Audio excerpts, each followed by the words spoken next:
Our scripture reading comes from the Gospel according to Luke chapter number 20, beginning with verse number 27.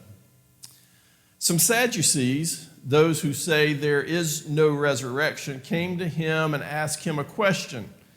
Teacher, Moses wrote for us that if a man's brother dies, leaving a wife but no children, the man shall marry the widow and raise up children for his brother. Now there were 7 brothers. The first married and died childless, and the second and the third married her, and so in the same way all 7 died childless. Finally, the woman also died. In the resurrection, therefore, whose wife will the woman be? For the 7 had married her.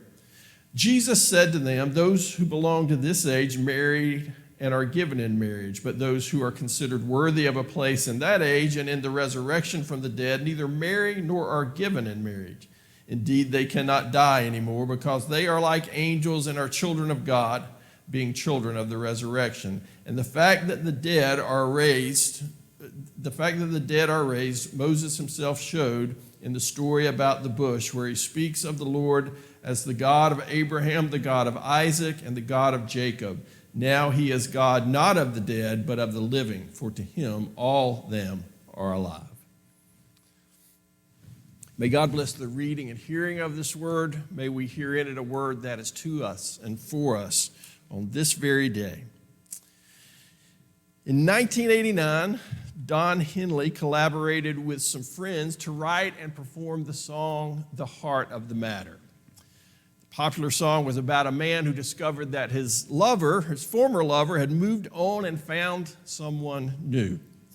I've always suspected that the song was somewhat autobiographical and grew out of some experiences that Don Henley had had himself. It describes a man who's become introspective since the end of that relationship, and as the song's title implies, he's seeking to understand what is truly important in life.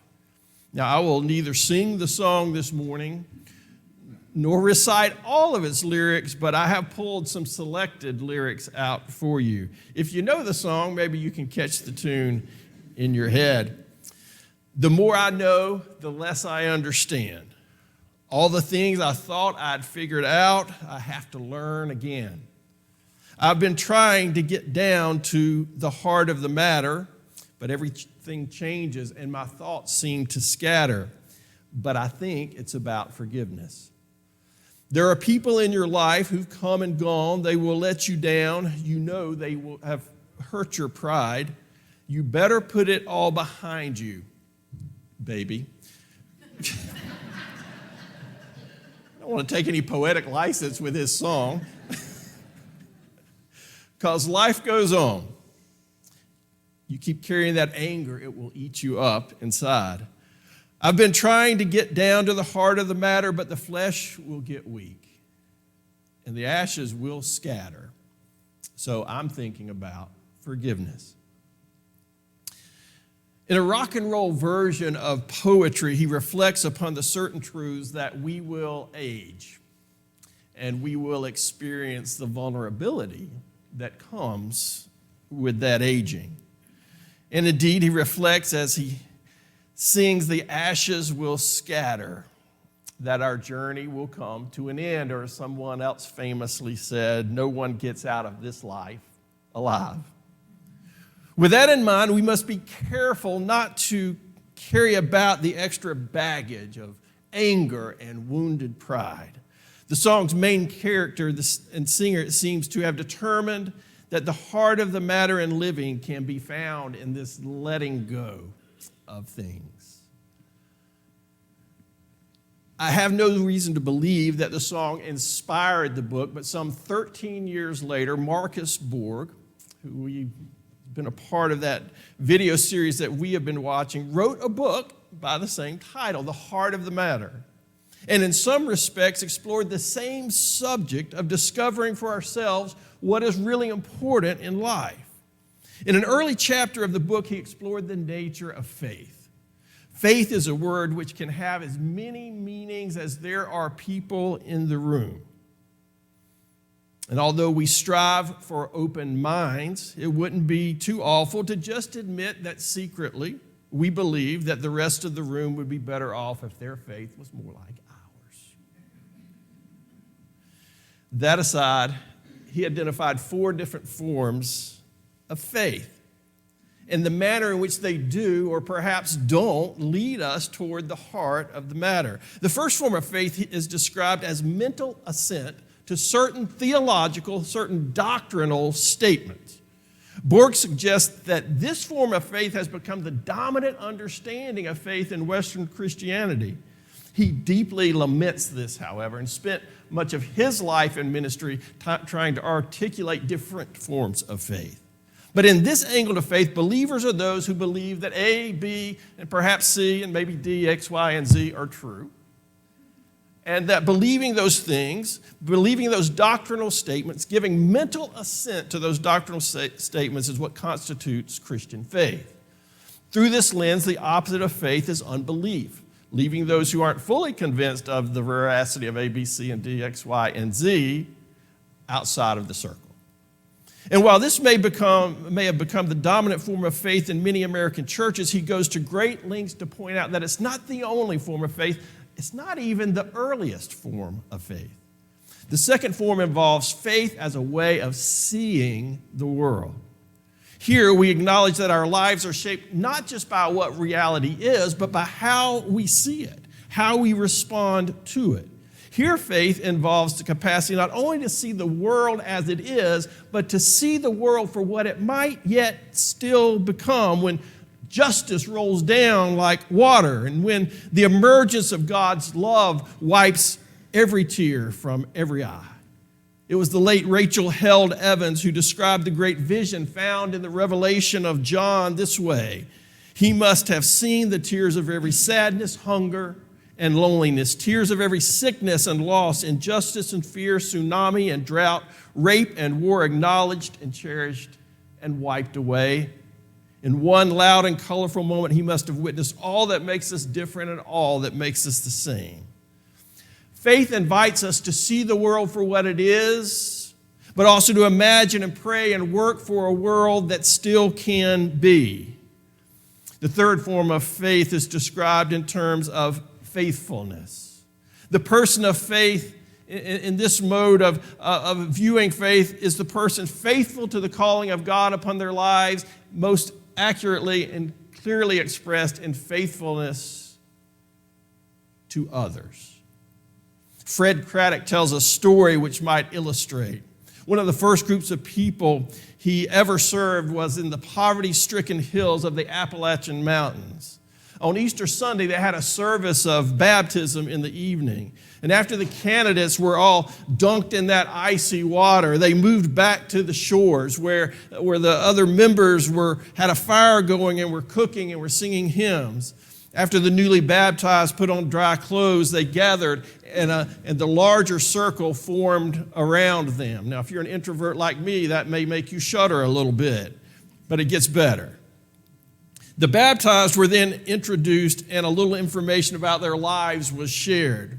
Then a ritual began. The people in the outer circle, one by one, began to make them offers. My name is so-and-so. If you ever need someone to do some washing and ironing, let me know. My name is so-and-so. If you ever need anybody to chop wood, let me know. My name is so-and-so. If you ever need anybody to babysit, let me know. My name is so-and-so. And if you ever need a car to go to town, let me know. My name is so-and-so. If you ever need anybody to do repairs in your home, you let me know. My name is so-and-so. If you ever need anybody to sit with the sick, you let me know. This went on until all of the new people were fully adopted. And after this, everyone ate, had a square dance, and went home. Craddock shares that many years later, he shared that very story in a large city church, and that the congregation looked back at him, amused, but also confused. When the service was over, somebody got him in the corner and said, "Fred, what do you call that thing that those people were doing up there in the mountains?" And Fred Craddock said, "I don't know what you call it around here, but back where I'm from, we call that being church." That is church, and that is faith as faithfulness. The fourth and final form of faith involves reliance upon God and can best be understood by stating its opposite, which is anxiety and worry. Perhaps it is this form of faith which fits most neatly in today's gospel passage. Now, Luke lets us know right up front that the Sadducees, that their motives were not very good for the questions that they were posing to Jesus. And like many who enjoy stirring debate, they were less interested in finding the truth than they were in tripping somebody up. And in this case, the one they wanted to trip up was Jesus. They do, however, ask questions which are sometimes found in the hearts and the minds of those who seek truth. In this case, they are speaking of marriage and who would belong to who on the other side. Jesus doesn't challenge their motives. Jesus doesn't ignore their questions. But Jesus' answer to their questions might have been much more concise than they would have imagined. The next life won't be like this life. Well, that's about all Jesus gave them. The next life won't be like this one. And though he doesn't say it directly, I think this message does leap out from between the lines of this passage. Don't worry about the small stuff. Don't fret over the things you can't control. And don't seek to understand answers that aren't yours to possess. Don Henley, Marcus Borg, and Jesus of Nazareth are all right on when they encourage us to seek out that which is the heart of the matter. And though we may all discover different answers to that question, somewhere in the mix will be the relinquishment of that which weighs us down and the clearing of room for all the love and the grace that we can find in our hearts. I want to close with a story. I've shared it before with you, but it came to my mind as I was concluding this sermon. It's about Howard Thurman, who is considered by many to be one of the silent heroes of the civil rights movement. He wrote a number of books, some of which had profound influence upon Dr. Martin Luther King. He would become the dean of chapel at Howard University, later at Boston University, and still later he would found the House of Prayer for All Peoples, which brought together people of all races, creeds, and forms of faith into one place to seek a vision of unity. Howard Thurman grew up in Daytona, Florida, about the time that the 19th century was turning into the 20th century. And he grew up on the edge of a segregated neighborhood, meaning that on one side he had a black neighbor, and on the other side of his home there lived a white neighbor. The white neighbor was a woman living by herself who raised chickens.